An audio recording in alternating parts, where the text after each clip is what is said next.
Олон улсад чихрийн шижингийн холбооноос хийсэн 2017 оны судалгаагаар өнөөдөр дэлхий дээр энэ өвчнөөр өвчсөн хүний тоо 425 саяд хүрсэн гэдэг тоо баримт байгаа.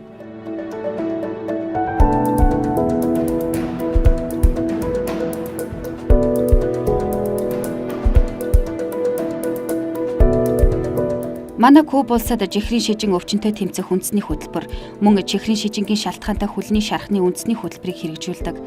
Энэ хөтөлбөрийнхөө хүрээнд хүлний хүндрэлтэй өвчтөнд үзүүлэх эмнэлгийн тусламж үйлчилгээг олон орны хэмлэх нэвтрүүлсэн бөгөөд Хеберпрод П хэмээх өндөр үр дүнтэй орчин үеийн эмчилгээг голдуу хэрэглэдэг юм. Бид энэхүү өндөр үр дүнтэй эмчилгээний аргыг нэвтрүүлснээр эм төрлийн өвчтний хөлөө тайруулах эрсдлийг 71% хүртэл бууруулж чадсан. Үүнээс гадна тухайн өвчнөөс үүдэлтэй өвчтөнд үүсэх шууд болон шууд бус эдийн засгийн зардал хохирлыг бодитоогоор бууруулдаг.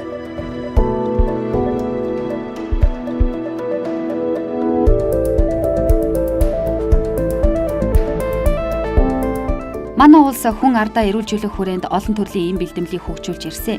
Гэхдээ эдгээр бүтээгдэхүүнүүд маань эхлээд өөрийн орны иргэдийг бүрэн эрүүлжүүлж, эмчилгээний практикт хэрэглэж, өндөр үр дүн үзүүлсний дараа гадаад зах зээлд гаргах сонирхсон улсуудад нийлүүлж туршилгаа хуваалцдаг. Энэхүү эмчилгээ нь одоогоор дэлхийн 30 гаруй улсад бүртгэгдэж хэрэглэгдэж байна.